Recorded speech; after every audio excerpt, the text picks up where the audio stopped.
Nice.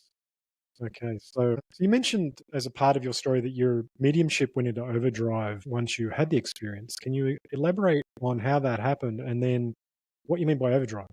Good. So I first realized that I was receiving messages from beyond when my grandfather passed um, many, many years ago. And once I realized that connection and that I was actually receiving information and communication from him, other ancestors would start to come to me. And then slowly that expanded over many years. Once I've had this deep awakening experience, what happened is then other spirit guides, higher angels, other beings of different realms would come to me, and also I had a few spirit guides and ancestors come to me for other people previous to my deep awakening. Some, it wasn't zero, but it happened all of a sudden. It became all the time, regularly, and I had to sort of start to mediate that and put some guardrails around how I was receiving those, because it became like a pretty deep flood. So in whatever way, my energy, from one perspective, all of this is just matching of frequencies. From one perspective is one way to talk about this, and so I just feel like from that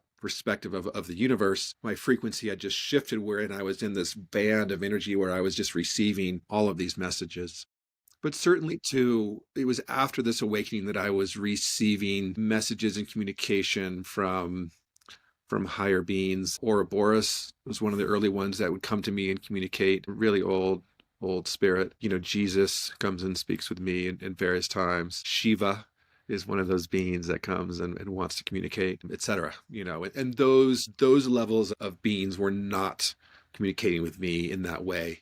I think that they were, but I wasn't receiving them directly and knowing who they were in the way that I am now and after that shift.